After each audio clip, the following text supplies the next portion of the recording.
feel like it all makes sense now. If you've been following me on my journey and you've been with me, you know how I feel about the Morning Star. And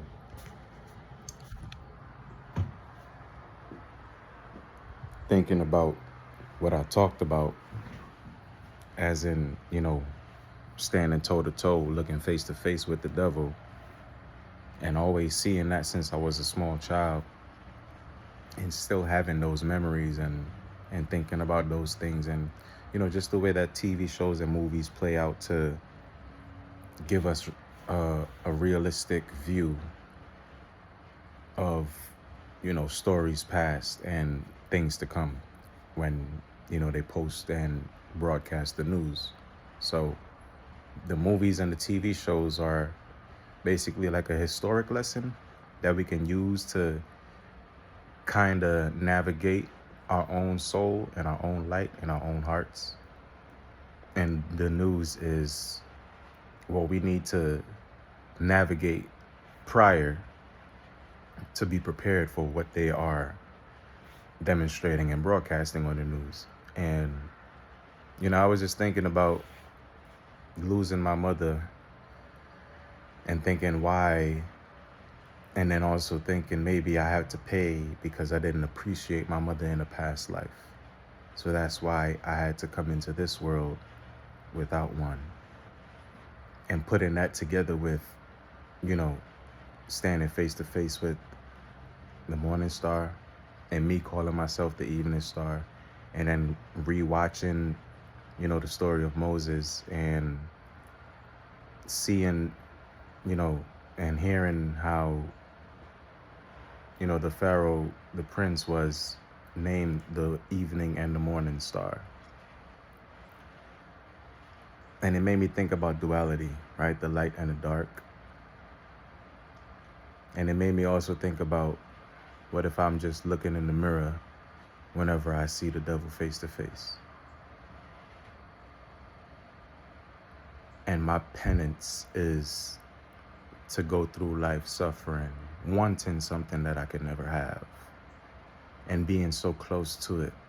Because I also talk about when you choose light, darkness is going to be surrounding you. And I guess that this thought and these, premonitions that I'm channeling right now and I'm having is due to the fact that I chose light, so those dark thoughts are what's circulating. Because if I chose to be evil, then all that I would be seeing is children and families and happiness all around me. And I would just be in my own state, depressed and content to lock away myself, content to let the world put that lampshade on my light, and, and just be comfortable with that. Not comfortable, but be content with my discomfort of that. I don't know if I'm gonna upload this video, but I just had to make it so, I just had to make it so I have it documented just in case one day I want to upload it and share this, share this message. Because how else can I see it when I see things the way I see things? I've already took responsibility for changing the world when I was 9 years old. Younger than 9 years old. But after I made that wish, it was solidified. There was nothing that could change my thought perception on what I wanted after that star traveled across the sky. I made that wish. And the next day, I got up to a bike that I wished for after thinking about my mother and praying and doing all this stuff, even crying. So the way I see it, not having a family of my own, but seeing others able to enjoy having that luxury, having the luxury of remembrance while everybody else is in bliss of ignorance and the things that's happening around them. Being aware of reality and seeing so much people still in darkness.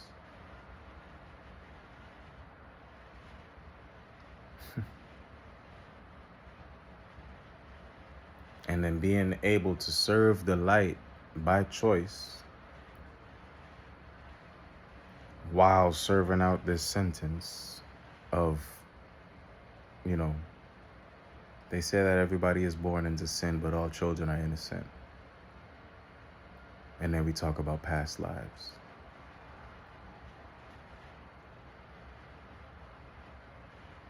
And then we talk about snakes shedding their skin to become bigger snakes.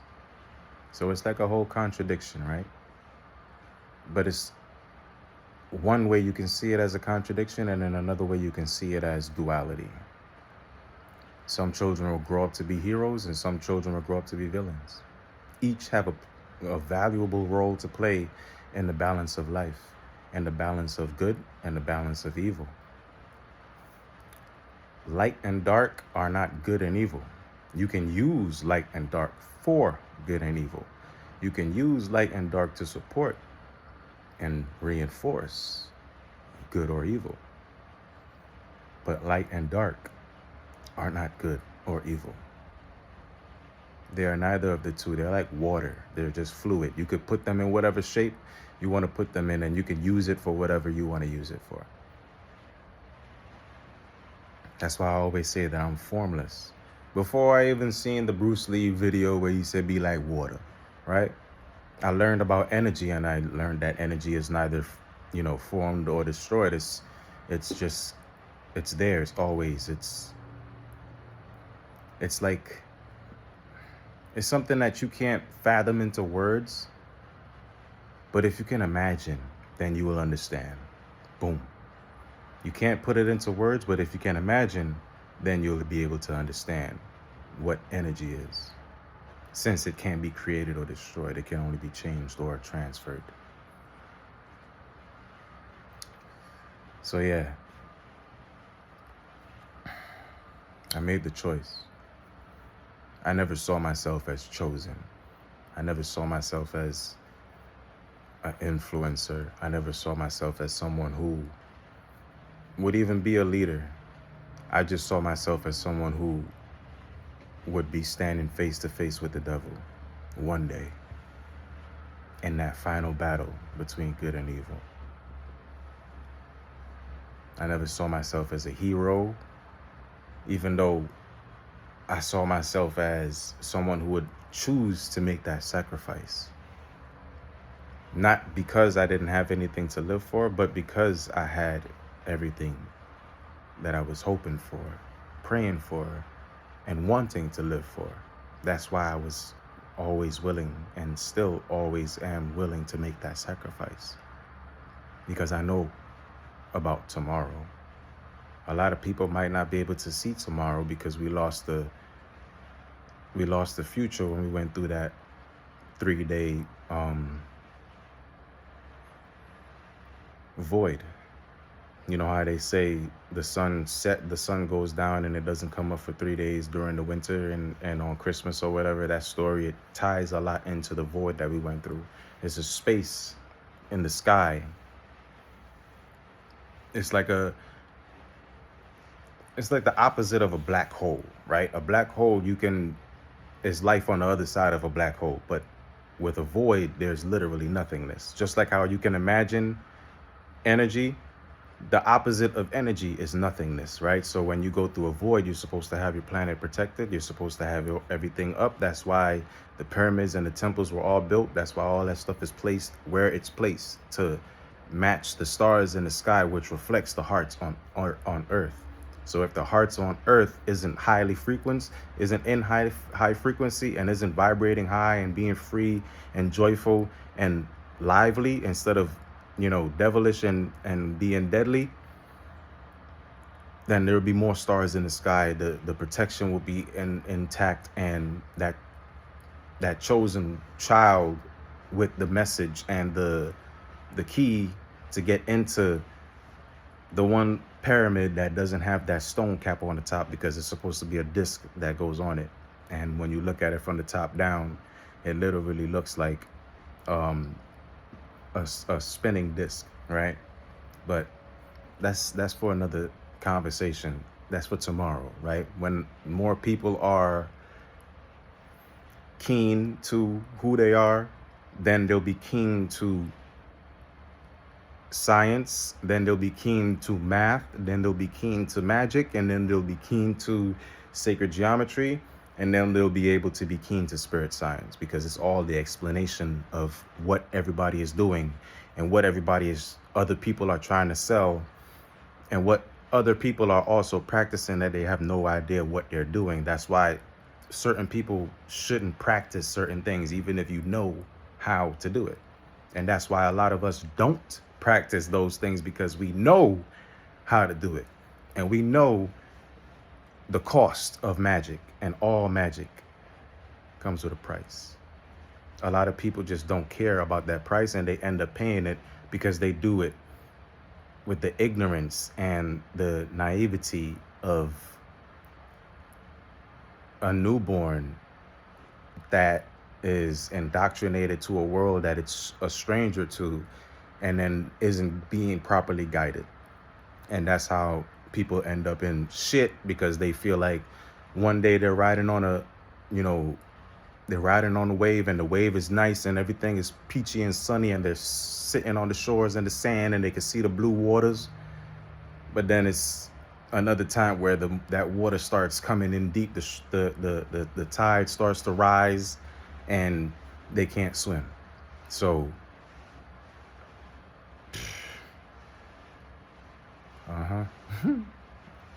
during them rough waters, that's when they lose everything, because that's when the price comes to be paid.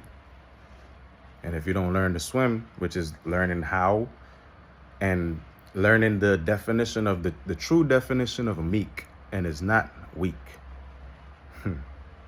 I'll just leave that there. Let me land this plane and go get me some more water. Plus I gotta piss. So I'm gonna leave it at this. I made the choice. I didn't see myself as a hero or a chosen. I saw myself as lucky to be here and deserving of all the bad and all the things that happen, even the good things that happen, and the things that I didn't know, and the things that I learned while not knowing and having to know and learning the hard way. You know, I more and more understand every day. It doesn't take away my smile, and it doesn't take away my joy and happiness. It just reveals more to me of the world I'm trying to change.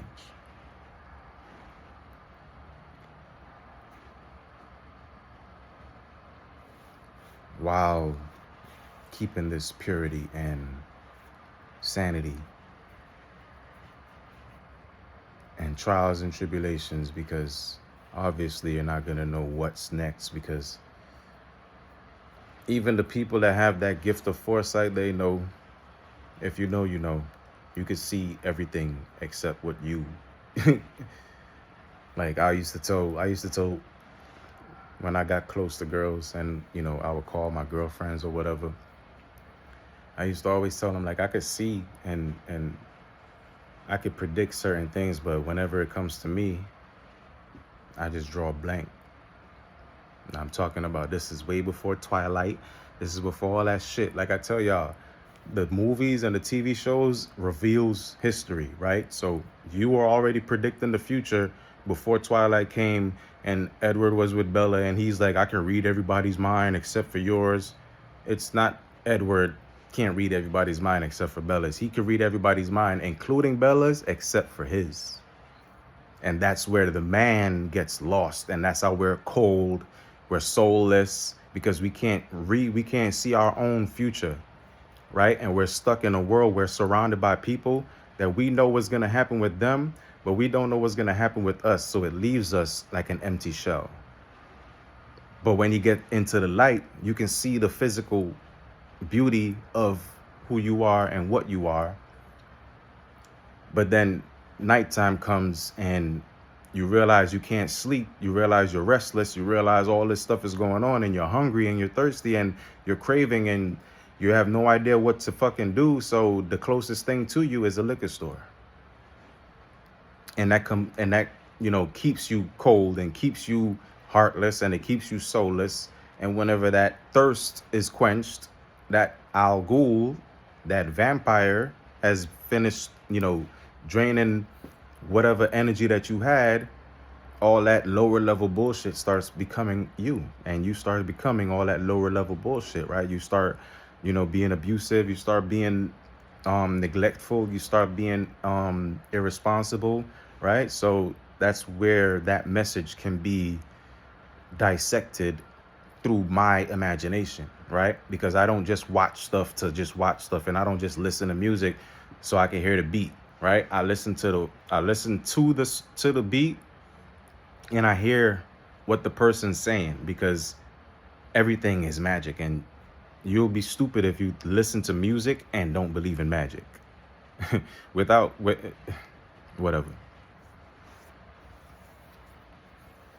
Very naive and very arrogant of people that want magical shit to happen in their life, but refuse to believe in magic. Imagine that.